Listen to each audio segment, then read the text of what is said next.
Good morning everyone, welcome to civil service study. देखिए UPPCS की test series चल रही है, हर दिन उसका लाभ उठाते रहिए। 97 टेस्ट अभी तक कंप्लीट हो गए थे। यह है प्रैक्टिस सेट नंबर 98। तो चलिए स्टार्ट करते हैं। 3 सेकंड का टाइम मिलेगा एक प्रश्न को पढ़ने के बाद, अपना भी आंसर सोच के रखिएगा। इस पूरी की पूरी टेस्ट सीरीज़ का लिंक आपको डिस्क्रिप्शन बॉक्स में मिल जाएगा, वहाँ पर आप टेस्ट नंबर 1 से लेकर 98 तक पहुँच सकते हो। तो क्वेश्चन नंबर 1 पर आ जाइए। भीमराव अंबेडकर से रिलेटेड कुछ स्टेटमेंट है यहाँ पर, और बताना है कि इनमें से कौन सा सही है। पहला स्टेटमेंट है, उन्होंने सिद्धराज कॉलेज की स्थापना की थी क्या? 1920 में उन्होंने अपनी पत्रिका मूक नायक शुरू की। 1922 में उन्होंने डिप्रेस्ड क्लास इंस्टीट्यूट की स्थापना की।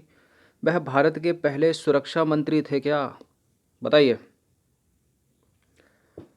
देखिए, सिद्धराज कॉलेज की स्थापना की थी डॉक्टर अंबेडकर ने, करेक्ट है पहला स्टेटमेंट। 1920 में उन्होंने अपनी पत्रिका का नाम मूक नायक शुरू की थी, डेट भी सही है। दूसरा स्टेटमेंट भी सही हो गया। डिप्रेस्ड क्लास इंस्टीट्यूट की स्थापना किसने की थी? डॉक्टर अंबेडकर ने की थी, 1922 में की थी। बहुत पूछते हैं इसको। चौथा वाला स्टेटमेंट गलत है। प्रथम सुरक्षा मंत्री डॉक्टर भीमराव अंबेडकर नहीं थे। फिर कौन थे? बी कृष्ण मेनन थे। कौन थे? बी कृष्ण मेनन। अब एक इससे चौथा वाला, इससे तो सारे एलिमिनेट हो गए। देखिए अगर ये आपको पता होता तो 1 2 3, तो भारत के प्रथम सुरक्षा मंत्री भीमराव अंबेडकर नहीं, बी कृष्ण मेनन थे। वह प्राचीन स्थल जहाँ पर 60,000 मुनियों की सभा में संपूर्ण महाभारत कथा का वाचन किया गया था, कहाँ है वो जगह? नैमिषारण्य। कहाँ पर है ये? उत्तर प्रदेश में। तो देखिए, नैमिषारण्य में 60,000 मुनियों की सभा में संपूर्ण महाभारत कथा का वाचन किया गया था, और यह उत्तर प्रदेश में स्थित है। क्वेश्चन नंबर 3 है, निम्नलिखित में से किसने प्रतिपादित किया है कि भाग्य ही सब कुछ निर्धारित करता है, मनुष्य असमर्थ है? ठीक है, भाग्य पर छोड़ दिया इसने तो सब कुछ। देखिए, जैन और बुद्ध तो कर्म को मानते हैं, ठीक है, कि मनुष्य का कर्म ही उसको आगे ले जाता है, कर्म ही जीत दिलाता है। ठीक है, तो ये तो हो नहीं सकते, ना जैन हो सकता ना बौद्ध हो सकता। मीमांसक भी नहीं थे ऐसे, आजीवक संप्रदाय था ऐसा। तो देखिए, आजीवक संप्रदाय के संस्थापक थे मक्खली गोशाल। मक्खली गोशाल प्रारंभ में महावीर स्वामी के सहयोगी रहे, और ये पूर्णतः नियतिवादी थे। इनके अनुसार मनुष्य अपने कर्मों के माध्यम से अपनी स्थिति सुधार नहीं सकता, मतलब जो भाग्य में है वही मत्थे मड़ेगा उसके। क्वेश्चन नंबर 4 पर आ जाइए। और आजीवक संप्रदाय फेवरेट है, यूपीएससी का भी बहुत पूछते हैं उससे प्रश्न। निम्नलिखित कथनों पर विचार करें, दो स्टेटमेंट के साथ बताइए कौन सा करेक्ट है। सत्यशोधक समाज की स्थापना नारायण गुरु ने की थी। नारायण गुरु ने गुलामगिरी नामक पुस्तक की रचना की थी। देखिए, जब भी सत्यशोधक समाज का नाम आता है, ज्योतिबा फूले का नाम आता है याद, तो नारायण गुरु कहाँ से आ गए? गलत है स्टेटमेंट। और ज्योतिबा फूले ने ही गुलामगिरी नामक पुस्तक की रचना की थी। बड़ी प्रसिद्ध रचना है ये ज्योतिबा फूले की, ये पूछी जाती है कॉम्पिटिटिव एग्जाम में। तो दूसरा वाला भी गलत है, दोनों के दोनों ब्लंडर मिस्टेक हैं यहाँ पर। इसका आंसर हो जाएगा ऑप्शन नंबर डी, उपरोक्त में से कोई नहीं। तो सत्यशोधक समाज के संस्थापक ज्योतिबा फूले थे, जिन्होंने भारत में निम्न जाति के लोगों को सामाजिक एवं मानवीय अधिकार दिलाने का प्रयास किया। इनका जन्म हुआ था महाराष्ट्र में 1827 में, एक माली परिवार में। ज्योतिबा फूले ने गुलामगिरी नामक पुस्तक की रचना की थी। भारत में अंग्रेजों ने पहला मदरसा कहाँ स्थापित किया था?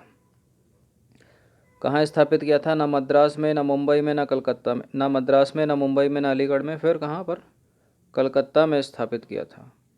तो भारत में अंग्रेजों ने प्रथम मदरसा कलकत्ता में स्थापित किया था सन 1981 में। तत्कालीन गवर्नर वॉरेन हेस्टिंग द्वारा स्थापित मदरसा का उद्देश्य क्या था? कंपनी के लिए कर्मचारी सुलभ करना। ठीक है, अब स्टेट पीसीएस प्रश्न करेगी कि किसने किया था। यूपीएससी इस तरह के अगर इस टॉपिक से प्रश्न उठाएगी तो क्या कहेगी कि 1771 में तत्कालीन वॉरेन हेस्टिंग द्वारा स्थापित जो मदरसा था उसका उद्देश्य पूछेगी। वो क्या था? फिर कंपनी के लिए कर्मचारी सुलभ कराना। जैसे इस बार पूछा था कि फोर्ट विलियम कॉलेज क्यों बनाया था उसने।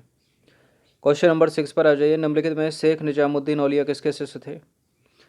शेख निजामुद्दीन औलिया शिष्य थे बाबा फरीद के। किसके थे? बाबा फरीद के। शेख निजामुद्दीन औलिया बाबा फरीद के शिष्य थे। अब बाबा फरीद भी किसी न किसी के शिष्य होंगे, तो बाबा फरीद किसके थे? ख्वाजा मोइनुद्दीन चिश्ती के। ठीक है, किसके थे? ख्वाजा मोइनुद्दीन चिश्ती। अगर ये पूछा जाए कि शेख निजामुद्दीन औलिया का शिष्य कौन था, तो अमीर खुसरो था। कौन था? अमीर खुसरो। तो देखिए, भारत में शेख मोइनुद्दीन चिश्ती ने 12वीं शताब्दी में चिश्तिया सिलसिले की स्थापना की। बाबा फरीद मोइनुद्दीन चिश्ती के शिष्य थे, और बाबा फरीद के शिष्य कौन? शेख निजामुद्दीन औलिया। और निजामुद्दीन औलिया का शिष्य कौन? अमीर खुसरो। ये क्रम याद करना बड़ा ही इंपॉर्टेंट है। क्वेश्चन नंबर 7 पर आ जाइए। इनमें से किसके बारे में कहा जाता है कि उन्होंने 7 सुल्तानों का शासनकाल देखा था, मतलब कार्यकाल देखा था? किसने किसने देखा था? शेख निजामुद्दीन औलिया। देखिए, शेख निजामुद्दीन औलिया के बारे में कहा जाता है कि दिल्ली सल्तनत के 7 सुल्तानों का कार्यकाल देखा था इन्होंने, और इनकी दरगाह हजरत निजामुद्दीन दिल्ली में स्थित है। क्वेश्चन नंबर 8 पर आ जाइए।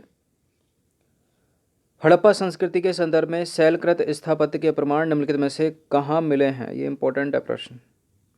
कहाँ से मिले हैं शैलकृत स्थापत्य के प्रमाण? धौलावीरा से। Option number B. तो हड़प्पा संस्कृति के संदर्भ में शैलकृत स्थापत्य के प्रमाण जो है धौलावीरा से मिले हैं। नेक्स्ट क्वेश्चन है, क्वेश्चन नंबर 9 है। निम्नलिखित में से किसके पक्षधर नेहरू थे किंतु गांधी जी नहीं थे? तो सत्य अहिंसा का तो नेहरू गांधी दोनों मानते थे, अस्पृश्यता भी नेहरू गांधी दोनों। गांधी जी कहते थे कुटीर उद्योग, नेहरू जी कहते थे भारी उद्योग, तो यहीं अटकते थे दोनों, डी। तो राष्ट्रपिता महात्मा गांधी और प्रथम प्रधानमंत्री जवाहरलाल नेहरू भारी उद्योग के प्रश्न पर अलग अलग विचार रखते थे। गांधी जी लघु एवं कुटीर उद्योग के समर्थक थे और भारत की मानव संसाधन की शक्ति को सार्थकता जो है प्रदान करना चाहते थे। लेकिन पहले प्रधानमंत्री नेहरू जी वैज्ञानिक प्रगति में विश्वास रखते थे और देश के विकास में जो है भारी उद्योग की स्थापना को अवश्य मानते थे। क्वेश्चन नंबर 10 पर आ जाइए। निम्नलिखित में से दिए गए स्थानों में तृतीय संगम कहाँ हुआ था? कहाँ हुआ है तीसरा संगम? पांडे की कैपिटल जो मानी जाती थी मदुरई में, बहुत पूछते हैं इसको, तो मदुरई में हुआ था तीसरा संगम, सीधे सीधे याद रखिए।